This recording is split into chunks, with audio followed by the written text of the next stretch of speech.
But she forgot. I spent years in Army intelligence, and I know how to dismantle an enemy from the inside. It's 3 a.m., and I'm sitting alone in my office with the city lights flickering through the blinds, trying to steady my hands long enough to write this. I'm exhausted, wired, relieved, and furious all at the same time. What happened over the past few months still doesn't feel real, but I need to get it out, the story of how my wife tried to destroy my life and how I used the training she admired to dismantle the entire plan piece by piece. My name is Jake Mitchell. I'm 42, a former Army intelligence analyst, and now the owner of a corporate security firm in Chicago. I built Mitchell Security Consulting from a beat-up laptop and 50 grand into a $2.3 million a year operation. The job is simple in theory. Think like the enemy before the enemy strikes. For years, that instinct kept companies safe. It never occurred to me I'd one day need to use it on my own wife.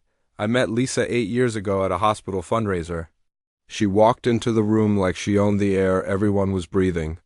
Red hair, expensive perfume. That effortless confidence you only get from growing up with a senator for a father and a federal judge for a mother.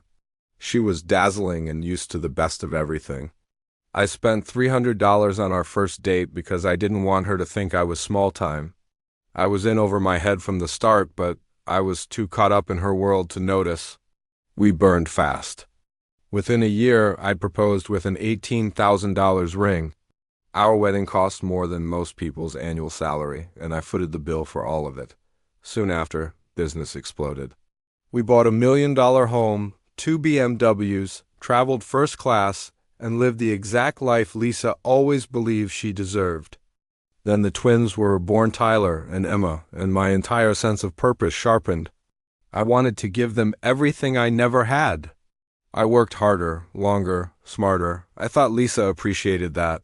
I was wrong. Things shifted in 2018. Lisa guarded her phone like it was a nuclear code. She attended endless nights of charity events without me, insisting I was always too busy. Then came Ryan Parker, her new business partner. 35, charming, dripping money and confidence. He brought expensive wine to dinner, toys for the kids, and flattery tailored exactly to my ego. I didn't see the trap. I welcomed him. I let him into my home. I told him about my clients, contracts, security systems, information no outsider should ever know. Everything I said was a weapon, and he was collecting them. Lisa became colder. She argued over everything, from how I loaded the dishwasher to how I disciplined the twins. Meanwhile, she never suggested cutting back on the luxury she demanded. She wanted the wealth but hated the work it required. One night in early 2020, after a $75,000 emergency job in Seattle, I came home eager to see my family. Instead, Tyler and Emma barely looked at me.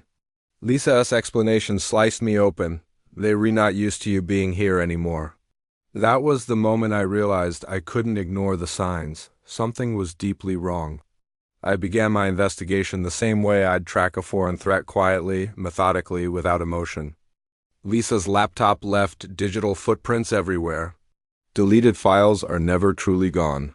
Within hours, I uncovered 8 months of messages between her and lingerie photos taken in our bedroom. Long lunches that weren't lunches, hotel receipts and a plan, a big one. They weren't just having an affair. They were constructing a full-scale operation to take everything from me, my business, my children, my reputation. Lisa's draft custody petition painted me as a controlling, unstable, emotionally absent father. Ryan planned to accuse me of illegal surveillance to tank Mitchell Security. And her influential parents would help guide the courts. They were going to bury me. But they underestimated the one thing they should have feared most. I don't move without gathering complete intelligence. Over the next month, I installed silent cameras, audio bugs, and GPS trackers. The footage I captured was worse than any betrayal I imagined. Lisa in hotel suites with Ryan, laughing about how they'd expose me. Discussions about how they'd manipulate the kids into turning against me. Ryan bragging about how much money he'd siphon from our accounts. Then I found something even bigger, evidence that Lisa's family had covered up a catastrophic crime years earlier. Her brother, drunk behind the wheel, had killed an entire family of 4. The evidence was buried by her mother, the judge.